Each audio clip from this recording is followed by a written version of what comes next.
mbokku téléspectateurs yi safooti ànd ak ñun ci ITV yegsi leen ak jàmm ci seen bloc d'information la totale ginnaaw ñaari weer yoo xam ne wër nañu Sénégal dugg ci gox-goxaan yépp waxtaanee li xam ne daa jëm ci élection locale yi xam ne weesu na ci gaaw gile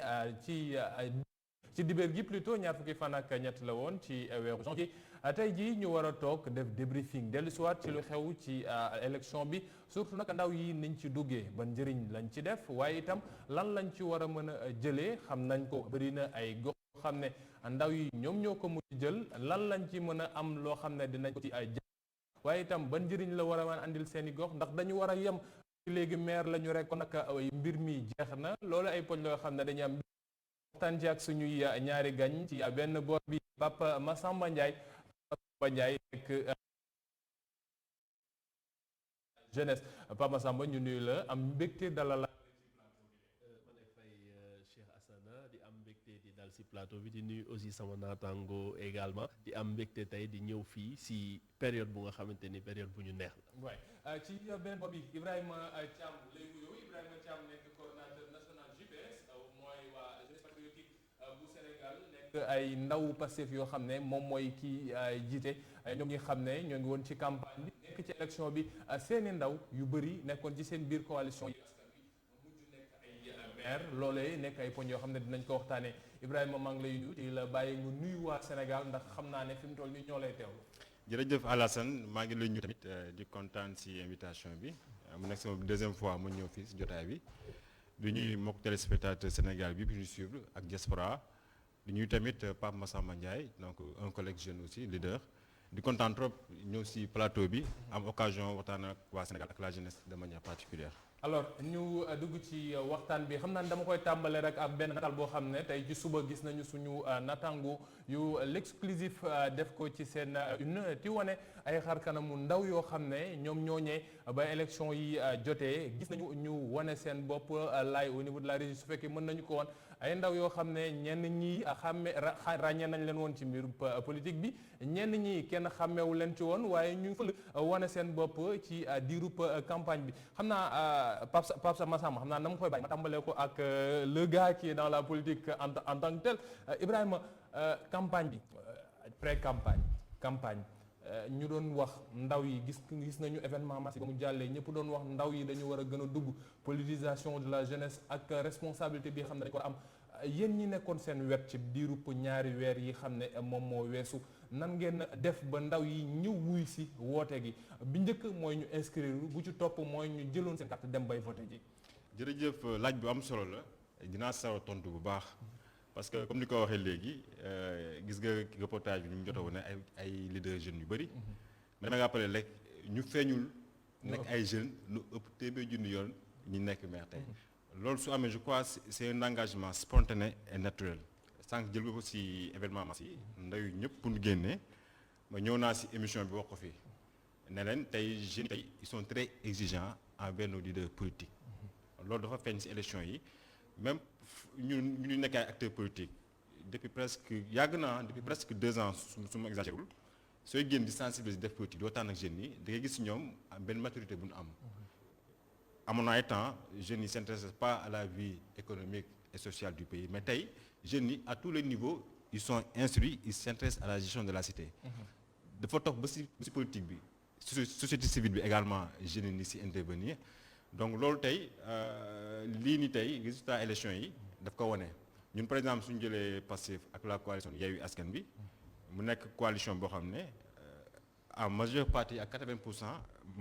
Il y a presque 30 partis et mouvements yu ko composé mais soo xoolee mu si gën a neex il y a un groupement de jeunes dans la coalition un groupement de jeunes qui a été installé mais état d'esprit bu jeune Pastef bi am moom la jeune pur yu am moom la jeune nekk taxawu am donc finalement dafay mel loo xam ne comme loo sànq c'est spontané donc cohésion naturelle loolu dafa yombal trop sur suñu campagne électorale moo tax tey résultat Yewwi Askan Wi je profite tey pour lancer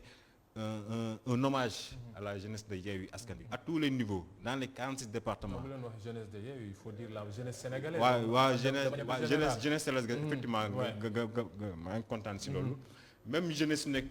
du camp du pouvoir. gis naa si engagement ak détermination boo xam ne ni ngi toog di défendre seen parti ak seen coalition. C'est la jeunesse qui gagne. En tout cas je suis très content résultat élection yi ñu jot a génne encore une fois jeunes yi nekk si ginnaaw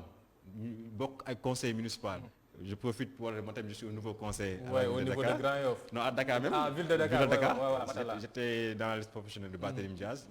Di profiter di remercier tous les Dakarois ak la jeunesse de Dakar. Si engagement caravane yi métti woon trop.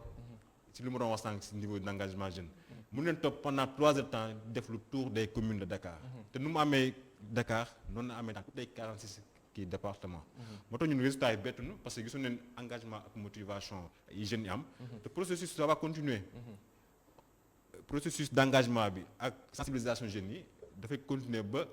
tey jeunesse bi rôle bu noo jouer au niveau national. donc loolu de manière la plus concrète possible. de manière la plus complète au bénéfice du Sénégal. Papa Samba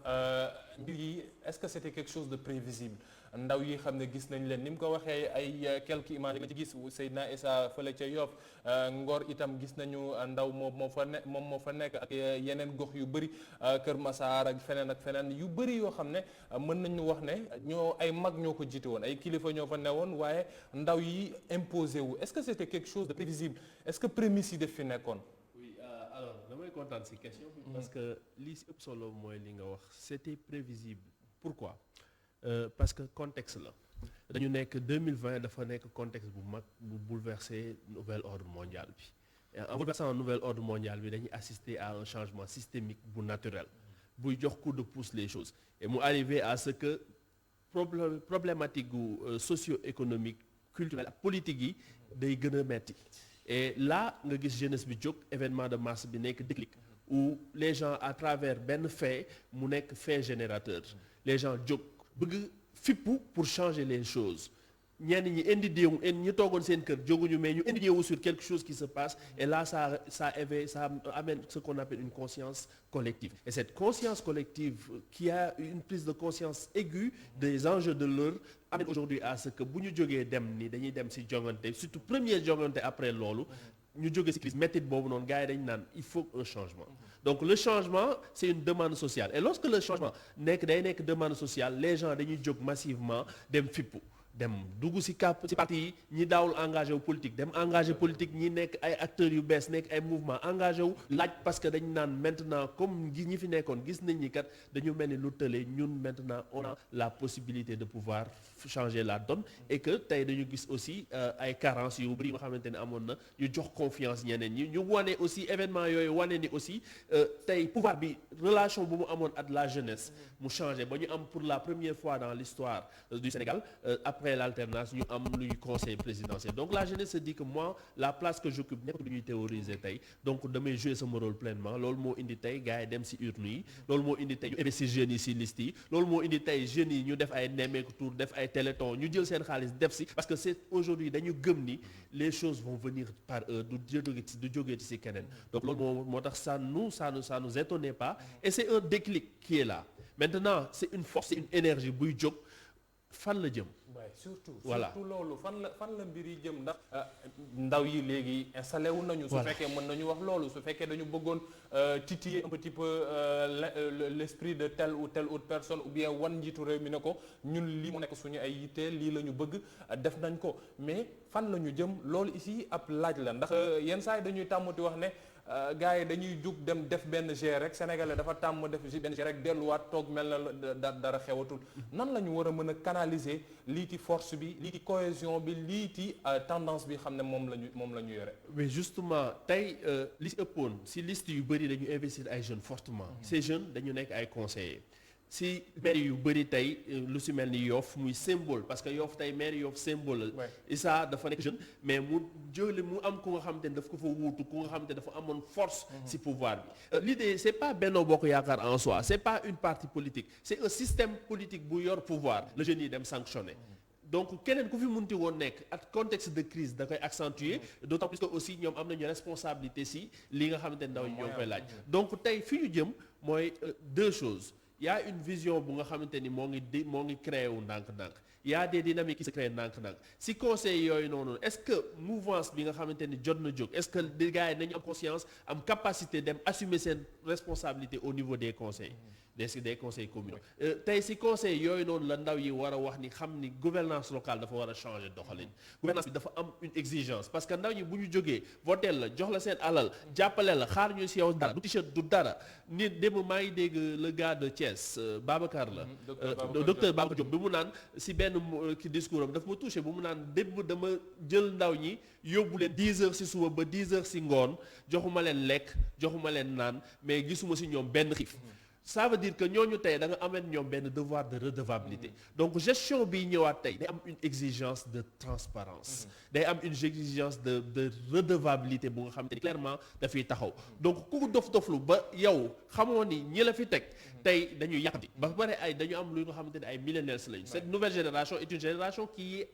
impatiente mënul xaar dafay bëgg tey ay preuves léegi donc dans les premières heures de la gestion de la cité tey maire yëpp mu nekk jeune ak ñu nekkul jeune mu nekk ñi nekk pouvoir ak ñu nekk pouvoir tey défi de transparence day am défi de redevabilité day am et ce sera au jour le jour. Ibrahima ci loolu xam nga yow yaa ngi ko yëgal léegi sax ñu la félicité au passage nga nekk léegi conseil municipal au niveau de la ville de Dakar waaye ndaw yu bëri itam noonu lañ ko nekkee ñenn ñi nekkee maire noonu la ñeneen ñi nekk ay conseils municipaux mais rôle bu ñu fa nar a jouer nan la ñu war a mën a def ba li xam ne yaakaar la bi gox yi am ci ñoom ñi xam ne yaakaar la bi xam ne ndaw yi dañ ko am ci ñoom ñoo ñee xam ne ñooy toog léegi duñ ko décevoir ndax ñu bëri dañuy wax ne nekk conseil municipal lan lañ ko xamee ñëw réunion point dem nga après amatoo fa benn njëriñ doo def proposition doo def contestation doo def lenn nan la ndaw yi war a taxawee léegi ci yorinu gox yi.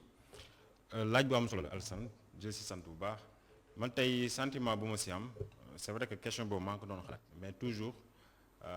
sentiment d'optimisme la am je suis très optimiste par rapport à ça parce que dama gis jeunes prémisse bi war a tax bu am non optimisme boobu parce que dama gis sànq Massamba wax na ko wax ko si bi wax man tamit bi may commencé wax naa ko tey niveau d'engagement ak exigence bi jeunes yi am ils sont informés ñun te man dal noonu bi benn yoon du ñaari yoon nga dem si ay zone bu na sax ay Casamance ay Mbour zone yoo xam ne yaakaaroon niveau de conscience ak intelligence bu jeunes yi am ku ñu di wax la di sensibiliser danaa grand fii déjà on est acquis dama fa xool feneen à tous les niveaux dana ma du beneen du ñaayoon tey prise de conscience boobu ak niveau d'exigence yi tey jeunes yi am nañ ko même soo xoolee tendance bu bees bi le fonctionnement des partis politiques on a la chance d'avoir des leaders ñu ngi ci coalition su ma jël exemple Pastef ak le président Sonko sa démarche politique dafa yàgg gëmloo jeune Pastef yi ñun offre politique bi ñuy jaay la jeunesse sénégalaise ak la jeunesse de Pastef du offre boo xam ne moom la yàgg gis fii ci Sénégal c'est une offre boo xam ne man en tout cas Pastef mooy sama premier parti mais lu ma fa jot a jàng depuis bi ma fa ñëwee 2015 2016 ça m'a permis aujourd'hui de comprendre c'est quoi l'engagement politique c'est quoi la responsabilité de la jeunesse mi offre boo xam ne ça te pousse à te former ñun à Pastef moom laa mën jël exemple parce que parti boobu laa neex à tous les niveaux de décision du parti les jeunes sont impliqués récemment ci investitures yi jeunes sa bokk nañ ci comité de pilotage bu fait des investitures ak valider ak rejeter donc loolu lu ñu ko permettre mooy prise de décision ak niveau de responsabilité sànq wax naa ko bu ñu demee en coalition tamit niveau de conscience boobu même dans le débat entre jeunes tu vois que les jeunes tey ils ne lâchent même pas leur leader président Ousmane Sonko am na benn meeting bu mu ko wax du 23 juin bi passé à Grand Yoff bi mu naan le prochain président en 2024 que la jeunesse ne lui donnera rien du tout bu ñu ko bàyyi dara dañ ko teg choc mi man di keneen ak keneen jeunes yëpp di yooxu même noonu loolu su ko waxu sax tey jeunesse tey ils sont tellement informés dans les réseaux sociaux le phénomène du VAR mi ngi fi ak yeneen ñun quand on discute ensemble entre jeunes de la coalition tu vois que tey di nga wax sànq que ce soit la gestion de la cité la gestion de la collectivité territoriale même les concepts jeunes ñu ko maîtriser léegi c'est quoi les 9 compétences transférées c'est quoi le rôle de maire c'est quoi le rôle d'un conseil bu njëkk comme ni ko doon wax conseil municipal ñëpp loolu la ko doon jàppee ñoo voté budget mais yëkkati yoo ko voté mais loolu tey jeunes yi on discute entre nous tu vois que tey ñoom au-delà de ça les 9 compétences tey jeune boo ko laaj mën na la ko wax ku nekk xam na tey maire lan mooy compétence am wóolu maire yi ville lan mooy compétence am wóolu maire commune wala département parce que wóolu dafa différent moo tax man je suis très optimiste par rapport à l'avenir de la jeunesse du Sénégal parce que tey quel que soit enfin même les jeunes qui sont avec le pouvoir, moi j'en connais beaucoup. C'est des jeunes en toute responsabilité, peut-être ils sont avec le pouvoir, ils défendent leur position politique, ils défendent leur leader, mais ça n'entache pas que peut-être dañu bon ou soit dañu am benn important. C'est la jeunesse sénégalaise qui gagne, et je pense que tey par rapport au contexte actuellement leader politique yi seen bopp nos leaders seen bopp tey xam nañ tey jeunesse bi du leen may dara moo soo xoolee tey képp kuy wax chaque fois il parle à la jeunesse chaque fois il fait des propositions yoo xam ne tey jeunes yi seen bopp daan ci gis seen bopp parce que léegi moi j'ai l'impression que doon am bu njëkk amatul ñoo génne sa xaalis soo xoolee tey si élection yi képp ku génne xaalis bis bi nga ñëwul su ma jëlee exemple la commune de Dieuppeul man yaakaaru bon c'est vrai que lu ma doon gis campagne foofu avec le DG du port qui a misé beaucoup de mois. Il était pas seul am na ñeneen ñoo xam ne itam ñoo ngi fa doon nekkoon fa amoon borom nekk ay borom doole suñu leen mën a tuddee noonu. waaw Yoff tamit Diouf Sarr loolu la mais Seydina Issa il a cru si offram ak tamit niveau d'engagement am te c'est un jeune je rappelle que il a l'expérience aussi politique avec Taxawu Dakar. il a été conseiller du temps de Khalifa il a compris l'expérience politique moo tax tey loolu moo ko may leadership bi mu am ak légitimité bu mu nekkee candidat au niveau de Yoff amul benn contestation ñëpp ko nangul mais loolu tamit dans les partis politiques mi ngi am jeunes yi ils se forment partis yi ni ngi leen jox ay responsabilités yoo xam ne tey moo tax man je suis très optimiste sama yaakaar dal na si bu baax par rapport à l'avenir de la jeunesse politique jeunesse politique laa wax nag parce que jeunesse tamit parfois am na jeunesse yoo xam ne tamit ku nekk ak nu muy demee rek yenn saa yi loolu tamit benn affaire la mais Massamba ñoom seen leader ba mu faloo li mu njëkk wax mooy sama salaire soxla ma ci dërëm yëkkati naa lépp ma joxaat ko ndaw Ziguinchor mu nekk ab wax boo xam ne ñëpp rafet nañ ko waaye am ñenn ñoo xam ne dañuy xaw am ci ragal mu nekk loo xam ne day tax ba ñenn ñi di wax ne non bon suñu neexee ñu taxawee benn boor rek ne non koppar gi dina ñëw am nañu assurance alors que ne peut-être ndaw yi am na benn gestion boo xam ne dañ ci war a dugal seen bopp ndax d'accord la équipe municipale la conseil municipal la ñooñu ñooy jël ay nosa ko nocci waaye ñoom tamit am nañ ci droit de vision boo xam ne war na mën a wax transparence bi fii ak transparence bi fële la am même si ni mu ko waxee am na solo léegi ndaw yi gis nañu ne ci parti politique yi de plus en plus ñoo ngi leen di gën di buux est-ce que espoir mën nañoo jàpp ne c'est permis pour le futur de cette jeunesse là wala mën a am ay ndëgg sërëxal yu nekk ci biir. Oui, je pense que effectivement jeunesse bi quand même il y a une partie de la jeunesse bu consciente bu nga xamante ni xam na li mu bëgg xam na fu muy teg sa tànk ñun si débat numérique dañuy partir sur le postulat que masse critique moom mooy développé réew boo xoolee élection yi nu mu demee souvent day am benn masse critique bu gëm jàpp après il y a la masse qui va suivre topp si.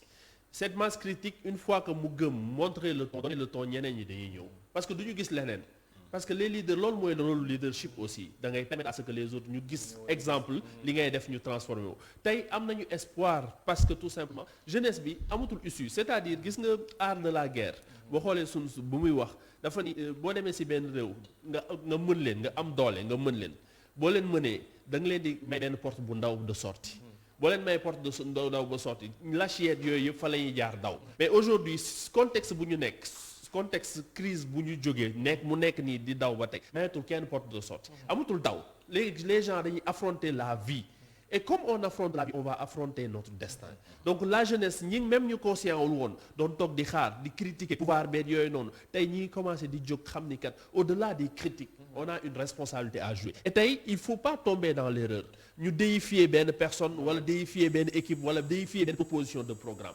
une nation une localité se construit avec ses démembrements chaque personne bu nekk ci localité bi am na lu muy jouer ñun loolu la ñuy def moo tax ñu teg les grands débats de la jeunesse tey boo xoolee dem nañu ngeen xool les débats qui ont été émis c'est des jeunes sénégalais partout dans le monde lañu leen dem jëli teg ni leen waxtaanee pourquoi parce que on s'est dit que tey li ñu soxla yëpp ndaw mi am na ko te ñun mën nañu incarner l'exemple vivant de ce que nous voulons donc j'ai espoir de liy ñëw maintenant du yomb parce que y a une masse bu nga xam ne dafa tàmm topp dafa tàmm suivre dafa tàmm ñu koy alimenter dafa tàmm ñu koy orienter maintenant c'est à nous ñu xaw a am éveil tuuti c'est aux acteurs politiques ñu ubbeeku wax la réalité parce que si on promet aux gens qu'on va changer leur destin ce sera pas possible il est important que tey ñi nekk ci maire yi ñu wax gars yi ni ñun on a un projet et que le projet ce sera sur la co-construction ce sera sur une dynamique participative tey le budget participatif dafa war a nekk une réalité où les populations viennent proposer eux aussi leur projet par rapport à li am ñu permettre leen mettre à leur disposition les moyens pour ñu mën a prouver pour que le bilan soit un bilan solidaire un bilan pour tous parce que aujourd'hui aussi c'est un message que nous lançons au-delà des partis qui ont gagné c'est le Sénégal ñi dem yëpp jongante muy pouvoir muy politique au-delà de affaire corruption yi ñuy wax yëpp ñëpp man j'ai un grand respect pour les hommes politiques de ce pays parce que dañuy xam li ñu bëgg dañuy ñafe pour des années pour am lu ñu bëgg parfois nañu naaw mais tey nag il faut que ñu jóg ñu lancer un appel à tout le monde ñu jóg joxante loxo ñu xam ni parti yi dee na dans les localités il n'y a plus de dynamique de parti certes am na ay enjeux yu ñëwaat mais dans la gestion des collectivités tey donnons-nous la main pour ñu construire le Sénégal que nous voulons parce que bu affaire yi pëtëxee amul ay parti de fii ce sont nos enfants ce sont nous ce sont les générations futures qui vont en pâtir et ce sera à jamais il faut que discours boobu ñu tenir man j'apprécie tey Ibrahima discours bu muy tenir parce qu'il voit le bien même dans l'autre camp parce que il y a le bien maintenant comment faire pour que ce bien là ñu mobiliser que mu nekk une intelligence collective au service du destin collectif ça c'est notre enjeu. loolu mooy enjeu bi mooy enjeu bu mag mooy débat bi fi mu toll. voilà justement voilà dajaloo doon benn ndax ni nga ko waxee conseil municipal yi du waa nguur gi rek a fay nekk du waa opposition kese fay nekk ñëpp a fa nar a tase waaye booloo doon benn nan lañu war a mën a def ba ndaw yi xam ko maanaam bañ a dugg ci biir conseil municipal yi di wax ne man diw moo tax ma dugg ci wala non ñii ñoo ma jàppale ba ma bokk ci waaye gox bi moom moo ma fi andi gox bi laa war a mën a c'est-à-dire esprit boobee est-ce que dafa nekk loo xam ne dañ ko tàmbalee waxtaanee ci seen parti comme Pastef wala ci biir Yewwi Askan wala ci biir gox yi la ñu tàmbalee war a tàmbalee te yedd gone yi te leen wax ne leen non yéen ñii soo leen toogee fii toogal leen fi seen bopp tool leen fi diw waaye waa gox bii ñoo moo tax ngeen nekk fii. donc effectivement loolu ñun jot nañ ko dund ak les différents jeunes de la coalition xam nga tey période campagne électorale gàtt na peut-être 15 jours ou 18 jours maximum lay durer mais da si jàng lu bëri di nga jàng connaître candidat bi ak leader yi ak tous les membres ak le staff ku nekk dina muñal li gars yi naan si coono la ñuy di gën a xamante. rek nit yi di xamante parce que foofu la jikko yi ci gën a génne. voilà xam naa Ibrahima damay may tuuti rek le temps ñu dem pause journal français bi waxtoom na dafa jot 45 ak Adama Anouchka Ba ñu leen soit ci mujjanteelu pàcc bi ma fàttali leen tey ñoo ngi am bi dalal ci plateau bi Ibrahima Thiam léegi dama koy woowee conseil municipal à la ville de Dakar waaye itam nekk coordonnateur national bu jeunesse patriotique Sénégal bu waa Pastef ànd ak Ousmane Sonko ak Papa Massamba Ndiaye nekk lead bu débat numérique national de la jeunesse ab kuréel boo xam ne ñoo ngi ko taxawee ngi waxtaane lépp loo xam ne daa nekk soxla yi ndaw yi fii ci biir réew mi léegi-léegi mbokk yi tuuti publicité laata ñeeg si ci xibaaru nasaraan yi 19:45 ànd ci ak Adama Anouchka Ba dellu soit ci kanam incha allah.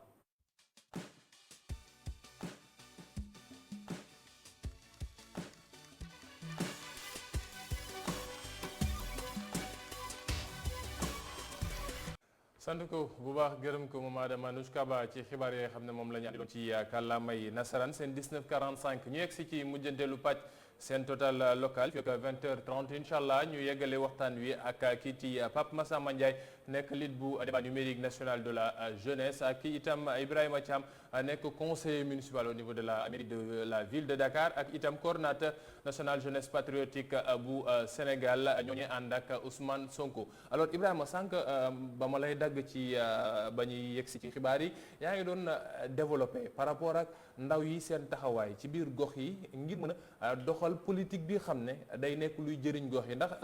man j'ai l'habitude de le dire ñi xam ne ñoo nekk maire léegi nekkuñu maire simplement ils sont les présidents de la commune. ils sont aussi équipe municipale bi c'est comme si c'était le gouvernement bi xam ne moom moo gérer commune bi nan la ñu war a mën a defee quelque chose boo xam ne day am symbiose pour gox bi mën cee gis boppam. effectivement sànq maa ngi si doon wax mu nekk loo xam ne tamit lu am solo la parce que tey li ma doon wax sànq rek période campagne électorale bi tey daf ñu jàng lu bëri en tant que une coalition politique qui est dans une commune ou bien dans une ville tey sànq wax naa ko état d'esprit ak les différentes compétences d'un maire te je pense que tey ñii ñëpp xam nañ ko. même soo suivre débat yi léegi da ngay déglu candidat bi wax tu sens un niveau élevé par rapport à la gouvernance locale et c'est important. fan yii président Ousmane Sonko ak le patriote frère Moussa Bala Fofana génne nañ benn livre sur la décentralisation qui a fait un débat mais loolu c'est important dans l'espace politique dafay permettre tey nit ñi ak les différents candidats des localités et des villes nu mun a xam rôle bu ñu war a jouer pour mun a développer seen gox. Moussa Bala Fofana boobu xam ne nekkoon na fi invité Pape Alioune Sarr ci émission Belle Ligne suñ demee ci YouTube bi ñu mën nañ koo suivre foofu ay explication am na fa. effectivement lu am solo la parce que tey fu mu toll tey par rapport tamit contexte bi tey Sénégal dafa soxla beneen ère bu bees. et je pense que tey résultat élection yi wane na ko soo xoolee tey ville yu mag yëpp ak ville yoo xam ne kenn yaakaar woon opposition bi gagné ko tey ñoom noo gagné sans moyen du ay milliards du dara mais par rapport à un discours ak offre politique boo xam ne tey nit ñi gis nañ seen bopp et ce qui est bon si man sama fierté si élection yi mooy le vote du troisième âge. tey bi ma doon def tour mooy jour élection yi au niveau des différentes communes de Dakar du matin au soir les personnes de troisième âge se sont engagées pour voter. loolu bu njëkk. doon nañu ko gis doon nañu ko gis mais en général personne troisième âge bu njëkk lu leen doon tuumaal. ak di leen ji mooy dañ leen jox soit bourse sociale ou soit ceeb ou soit ay yére jox ko maire nu sol. loolu mi nga am ba tey am na zone yu am mais ça n'empêche pas loolu am na mais n'empêche tey discours la ñuy defalee. ak personne troisième âge. je pense que tey niveau de sensibilisation ak débat politique fu mu toll tey. moom moo indi tey nu toll foofu. maintenant c'est important comme ni ko waxee la gouvernance locale ça doit être une affaire d'une communauté. d'un conseil municipal. et je pense que tey même doon am bu njëkk gis nañ fi le cas de Khalifa Sall. ne bon bëgg na def projet ou soit bëgg na def levée de fonds au marché financier. moom ay jafe-jafe. moom ay jafe-jafe. je pense que tey question boobu mën na ko bañ a déggati sur l'espace politique suñu xoolee sax suñu candidat Barthélémy Dias ñëw na si ñëwaat fii def na tamit débat bi naan dina collaborer ak président Macky Sall pour mën a réussir ses projets et ses programmes tey foofu la ñu war a toll waratuñu toll tey si xeex ak xëccoo. loolu weesu nañ ko parce que tey Sénégal urgence yi du Dakar kese dans toutes les 14 régions du Sénégal dans tous les 46 départements même à Dakar il y a des urgences. Dakar tey capitale bi nu mel ni tey mais ñu am chance dem gis ay Abidjan wala Addis Abeba ak même Burkina. mais soo xoolee dëkk yooyu tey pour ne pas trop exagérer si benn phase nu gën a am espace d'aménagement que Dakar. Dakar tey soo def constat bi dafa étouffé. munoo dox si territoire c'est rare gis ko Dakar. que ce soit plateau quartier d'affaires boo xam ne tey yeneen communes yëpp waroon na am jafe-jafe mais même bii plateau tey gis nga mel. amul assainissement des na espace vert manqué na je pense que tey foofu la ñu war a toll mi Dakar mi yeneen gox-goxaat yi nous am un niveau assez élevé par rapport au projet au programme pour faire un développement te nu bañ a yem kese mais seetlu locale dama si jàng yu bëri bu ma doon def évaluation ak sama yeneen moom jeune gis naa communes yu bëri seen budget yu dépassé 1 milliard bëriwul chaque fois danaa noonu 800 milliards. 800 700 lay bloqué. mais da nga ko war a dépasser. te population Sénégal mi ngi si 17 millions d'habitants. tey commune tey war na am possibilité commune bu doon am budget 800 millions mu am budget par exemple 10 millions. état bi yombal ko. li ngi wax acte 3 de la décentralisation bu mu ñëwee woon en 2014 mu ñëpp tàcc. mais bu nee bés bii gis ni malgré réforme yooyu y a beaucoup de communes même si que compétence ni ngi koy réussir mais dafa des. parce que tey mënoo am budget.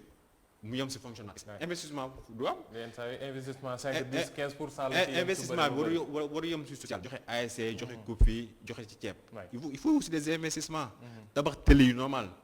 pas def rénovation tëli. tabax des espaces d'aménagement. am ces infrastructures ces partenaires techniques lu la yoon may nga dem uti ko bitim réew. te loolu commune yëpp ko am. facilité boobu loolu méttiwul sax loolu. ku ubbeeku tuuti rek mën nga am. parce que communauté yi elle mérite vraiment d'avoir le minimum possible. mi espace ndox aménagement espace boo xam ne. doo solo sa pour cadre de vie. non cadre de vie c'est important. parce que même sur la santé publique ça joue. te dëkk bu amul cadre de vie ville bu amul cadre de vie. tension lay indi parce que pollution ngay noyyi ñii dañuy mer. da ngay dem si marché yi doo am xaalis boo jëndee mais cadre de vie mënu mun a permettre développement social et économique de la communauté qui est une croissance sociale. épanouissement bi day gën a yomb sax. c'est l'épanouissement social. Massamba par rapport ak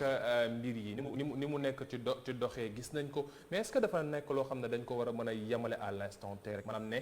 def nañu léegi am nañu toog bon nañu delluwaat ginnaaw alors que ne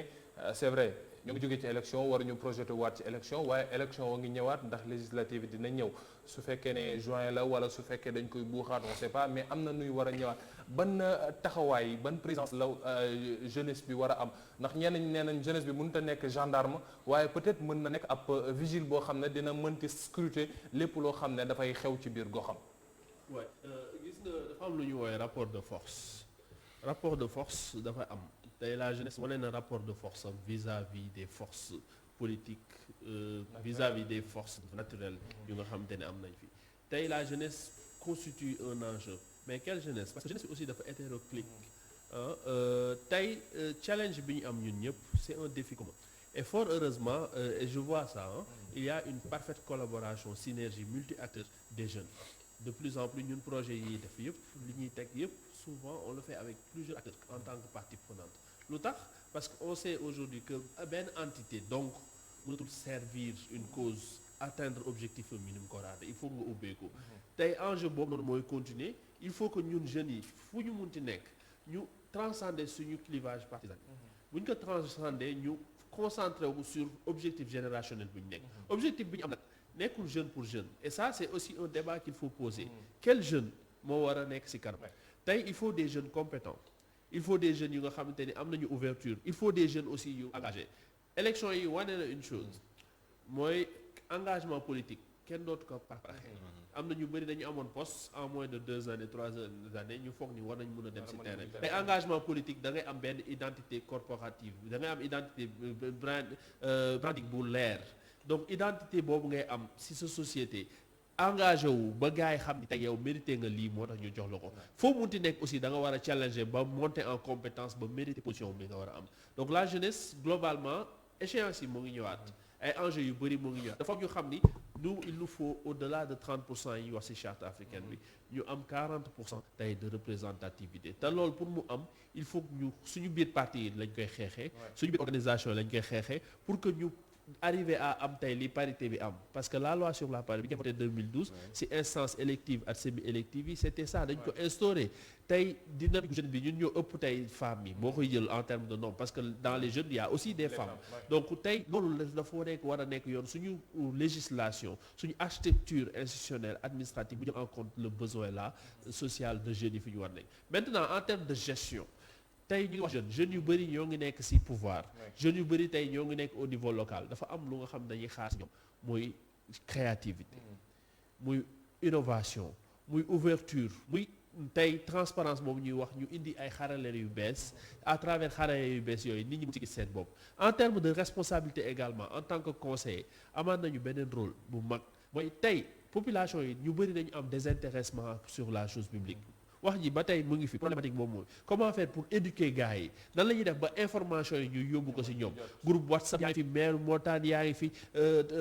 radio communautaire yaa ngi fi ñun conseillers yi ñun tey ñi nga xam te ñun ñoo nekk ci parti politique yi nan la ñuy def ba information bi tey lépp décision bu ñuy jël nan la ñuy def ba gars yi jot ko le défi c'est l'inclusion donc il faut se battre pour cette inclusion et c'est pour se battre pour cette inclusion il faut aussi ñu joxante la loxo ñu joxante ay loxo au-delà de suñu appartenance yi te je pense que incha allah rabi défi boobu dinañ ci egg si parce que dafa am classe politique bu nga xamante ni itam dafa màgget tey ñi voilà ñi fi incarné woon yëpp parce que après ñi incarné classe politique bi yëpp la majeure partie après indépendance lañu judd ñeneen ñi ngi dem yàlla xaare àjjana ñeneen ñi fi def màggat nañu ñu ngi ñaan ñu dem retraite jàmm ñi fi nekk te mun encore itam seen expérience lañ ko soxla parce qu'il ne s'agit pas d'une alternance il s'agit d'une solidarité bu ñu war a créer pour expertise bi mu mun ñu accompagner tey nañu ubbeeku joxante loxo et je pense que dinañu ñu mën a définir enjeux yooyu noonu tey les besoins sont urgents besoins yi dafa urgent comme les besoins dafa urgent il faut qu'on s'accorde à gérer ces demandes sociales là ensemble voilà surtout ensemble mu nekk ab gestion voilà collective voilà et participative voilà ci à la base lay démarrer ndax loolu ëpp solo sax ci mbirub gox ndax gox bi moom suñ la ko waxee dañu wax ne la ci suuf lay jógee alors pour terminer Thiam parce qu'il nous reste moins de 2 minutes pour terminer législative yi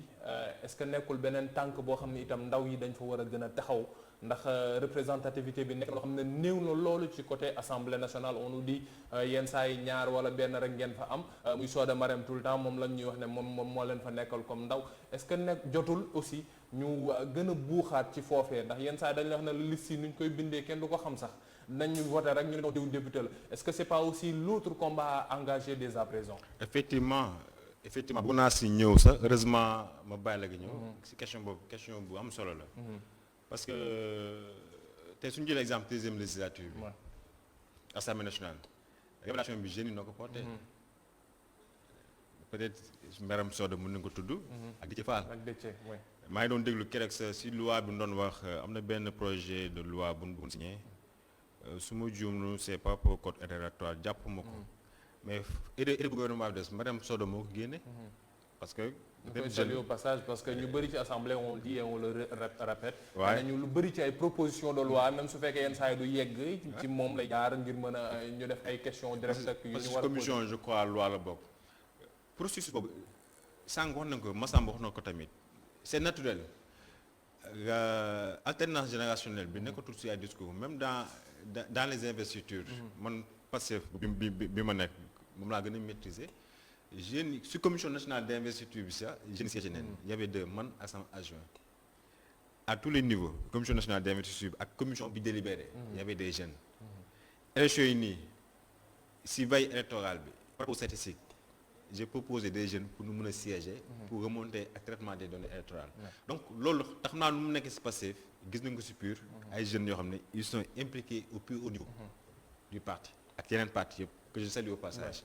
loolu mooy continuer après parce que tey ñun suñu engagement du ay question qui est échéance électorale même engagement citoyen la engagement citoyen est spontané parce que ñun on connaît notre rôle et je crois que déclic bi sànq Massamba wax na ko am na ba pare on va siéger l'Assemblée nationale quand je vois si législative 13e législative sur 165 députés su ma jum ñetti députés noonu si jeune c'est bon jeune non mais relativement c'est un manga sànq fàtte naa ko tudd un ami que je salue au passage je pense que tey suñu objectif loolu la charte bi 30% la wax on se bat pour maximum avoir le maximum possible suñu bañ sa signé charte bi moo gën tey sur les 165 députés 30% yi mën na la sax non mën nañoo am plus que 30%. on va voir parce que tey jeunes yi dans les partis politiques ñoo yor lépp Massamba pour terminer le futur des débats numériques fi mu toll nii yaa ngeen ci waxtaan yi li ci topp ci échéance ci lan lay jëm ci tënk rek s'il te plaît parce qu'on fait signe que temps bi jàn solo mooy ñu démocratiser les politiques publiques def les grands débats tey nag affaire yi locale la mooy def les focus group au niveau des régions au niveau de la diaspora pour que nit ñi def tey jeunesse bi joxe sa proposition générationnelle pour ñu signer ndoo ko ensemble matérialiser ko outiller organisation yi parce que am na ay académies yu ñuy def aussi pour permettre aux organisations de jeunes ñu am ay outils comprendre les politiques publiques comprendre comment gérer des projets am leadership au niveau local pour mun a proposer aussi seen action citoyenne mu am une répercussion globale dans la vie des collectivités. sant bu baax gërëm ko moom Pape Massamba Ndiaye yenn saa yi ñu koy tooñee mais nag Ubuntu ak ki nekk lead bu débat numérique national de la jeunesse ak Ibrahima Thiam nekk coordinateur national jeunesse patriotique bu Sénégal bu PASTEF nekk itam conseil municipal au niveau de la ville de Dakar ñoom ñaar lañu dalaloon tey ci seen plateau bloc d'information la totale waroon waxtaanee lu jëm ci gox-goxaan yi ginnaaw élection yi ndaw yi xam ne jox nañ leen léegi lenge yi ñenn ñi ay maire ñenn ñi ay conseil municipal ban taxawaay la ñu war a am nan la ñu war a mën a def ba bañ a wor ñi xam ne dañ leen dénk ak itam ci dénkaane bi nan la ñuy defee seen liggéey ci ni mu gënee ndax Sénégal benn la waaye ndaw yi ñoo ne ci ginnaaw ñooy buux ngir mu jën a jëm ci kanam kon nag war ñoo bàyyee suñuy loxo keneen te ñu buuxal jox leen dëgg daje ëllëg incha allah jërë ngeen jëf merci beaucoup